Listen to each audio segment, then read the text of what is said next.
Oh my god. That's never a good idea. Friendly invasion. So today we're gonna find out what happened at the end of World War I, because we had the first part, but we did not watch their second video at that time. For you, this may have been weeks. For me, it has been mere minutes. Time travel. Before getting to the video, do be sure to like, share, comment, and subscribe to let me know that you like this kind of content, and also to feed the algorithm. The algorithm monster. The algorithm monster is scary and real. Oh, a chocolate chip cookie. Chocolate chip cookie important to me too. And if we want to keep him away, we need to feed him thumbs ups and also comments. You can just say it all counts. Dying to find out who won. With both sides stuck in a hard stalemate, they knew this war wasn't going to be about taking territory, but about simply wearing each other down. The Allies had plenty of men to expend from its overseas dominions, and the British also started a naval blockade, so Germany couldn't import stuff, like food. Neither side really wanted a long, grueling war though, so they both thought of ways to break the deadlock on the Western Front. Idea number one, new frontiers. When the war first broke out, Australia was quick to take German New Guinea. The Allies also quickly jumped on Germany's colonies in Africa, and particularly in German East Africa, locals were enlisted as soldiers and carriers by both sides, leading to a tragic loss of life for the native Africans. Some new combatants entered the war as well. The Allies... Everybody's involved. ...in Japan. Japan was busy building itself an empire, so it was more than happy to take away German islands and colonies in East Asia. Italy actually had an alliance with Germany and Austria-Hungary before the war, but after some tense relations, and then the Allies promising to give them some of Austria-Hungary's stuff, they switched sides. Italy opened up a front in the mountains here, but like everyone else, they were stuck in stalemate for most of the war. The Central Powers' new friend was a struggling empire in the Middle East. The Ottomans were divided on whether to actually join the war or not, since they had been exhausted by the recent Balkan Wars. Some of the politicians who did want to join went off on their own and fired some shells at Russia. And then came back. That's never a good idea. Don't go off on your own. Not wise, especially when the whole world is involved in this war. What were they thinking? Were they just thinking everybody else would jump on board? Or what? Were they just feeling so like they wanted to do what they considered the right thing? I wonder why. I'd love to know the psychology of that. Back and said, whoops, looks like we're at war now. The Ottoman entry into the war was of particular concern to the British, since the Middle East was full of oil, and Britain... A reminder here, as I mentioned in the first video, at this time Ireland was part of Britain. Now, the majority of Ireland is a republic, but Northern Ireland is still part of Britain. If you didn't know, you don't know what you don't know. Of course, some people don't know much of anything. The Ottoman entry into the war was of particular concern to the British, since the Middle East was full of oil, and Britain wanted all of that oil. First, the Ottomans tried to attack Russia in the Caucasus. All about oil. But they weren't prepared for the cold, and many of them froze to death to take the Suez Canal from the British, but that failed too. Then the Allies tried to take the Dardanelles at Gallipoli in a long and hard trench warfare campaign, but that also failed. The Ottomans blamed their initial losses on the ethnic Armenians living within Ottoman territory, and the resulting Armenian genocide led to the deaths of 1.5 million people. You know what, this is super interesting for me. I don't know if it's super interesting for you, but while I obviously knew the overview of it all from education and school and watching movies, as I mentioned in the first video, a lot of my knowledge about these wars lasts in my head because of watching movies, more so than it did learning it in school. But I find it super interesting hearing about places like Armenia, where I really didn't know where they stood in the war. So yeah, I hope you're getting good insight too. The Germans sent spies into Afghanistan to try to convince the Arab tribes there to rise up in jihad against the British and attack India. But that plan failed, partly because the spies got bored, brewed their own alcohol, and got drunk, which is a bad thing to do in Afghanistan. Yeah. All these new frontiers hadn't done much to change the war. Aware that the Allies had more men and supplies than them, the Germans knew they had to do something to break the stalemate. Before the war, there was a big conference that set out the rules of modern warfare. No chemical weapons, no killing civilians. Basically, don't be jerks. The Germans held a meeting and decided to be jerks. Damn. Zeppelin air raids commenced over British cities. They also started attacking the Allied trenches with chlorine gas, and they used submarines to sink civilian ships. One such civilian ship was the Lusitania, which had 159 Americans on board when it was sunk, further swaying US opinion against the Germans.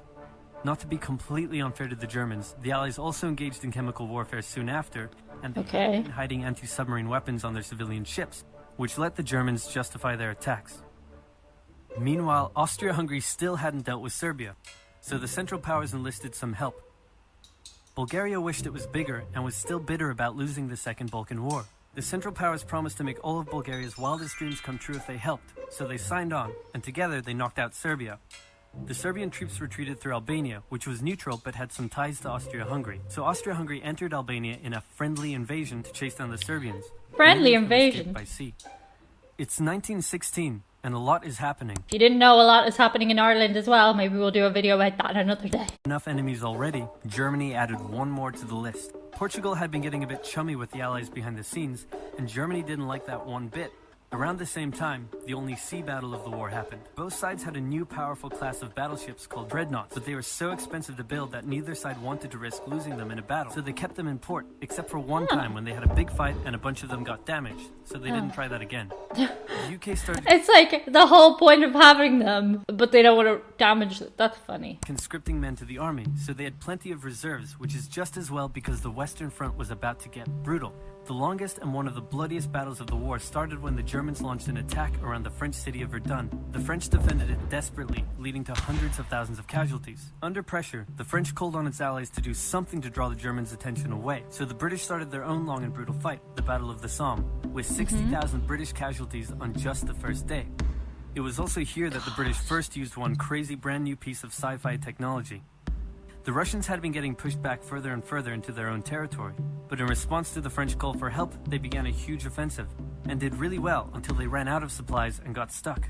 Seeing how well the Russians had been doing, Romania decided now would be a great time to jump in and win the war, and then they got pounded. The Greeks were fighting amongst themselves about whether to join the war or not. The king liked the Central Powers, while the Prime Minister wanted to join the Allies. After a brief national schism, during which the country split into two, the king finally abdicated and the country reunited. With Allied help, they began a new offensive. In the Middle East, Russia was pushing into Ottoman territory from the north. The British had also made a landing in Mesopotamia to protect Persia's oil fields, and they had also sent a small army up the Tigris River to try to take Baghdad, but the army got sieged in the town of Kut along the way and eventually surrendered. A new offensive was launched from the south with all-out desert warfare. The offensive was aided by one famous British officer, better known as Lawrence of Arabia, who helped lead the Arab tribes in a revolt that wreaked havoc on the Ottoman. You've seen the movie. By the time 1917 rolled around, everyone was exhausted. There were mutinies in the French army, the German populace was starving, and the war had drained all of Russia's supplies. There was no clear winner, and it was still anyone's war. In recent times, for me anyway, I've only begun to understand how war in one place has a knock-on effect globally. Like, we've had major inflation here. I know the US has as well, but things like electricity going up, the price of your groceries going up, every single service in Europe has gone up in price as a result of the war that is currently going on now. So I think watching this, I definitely feel a new appreciation for how that is the case. The only question now was, who was going to break first? And the answer was Russia. Tired of not eating and mad that a crazy magic homeless guy was calling some of the shots, there was an uprising in Petrograd complete with riots and strikes. The riots turned into a full-scale revolution and a new government overthrew the Tsar.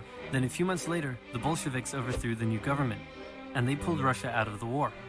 This was great news for Germany, who now only had to focus on the Western Front. But there was still one problem. The pesky United States of America was looking increasingly like it was going to You get your own song. America had been selling supplies to the Allies throughout the war, and was getting super rich off the back of it, meaning it was in fantastic shape and was dangerous to the Germans. So Germany sent a telegram to Mexico saying, wouldn't it be crazy cool if you guys attacked America? But the British intercepted the message, showed it to the Americans, and that was the final straw. American troops began shipping out to Europe. This was terrible news for Germany, and they knew their only hope now was to force France and the UK to surrender before the fresh American troops arrived. It was now or never, so they started one final attack. They converged their troops and hit hard at the Somme and pushed the Allies back. They hit a second time further north, then again and again. With each hit, the Germans were spending more and more resources, while the Allies were getting better and better at repelling their attacks. By the fifth punch, the Allies held the line and even pushed back. With American troops now arriving in larger numbers, the Allies bring in the Yanks. And that was it. The Central Powers were being pushed back on all fronts.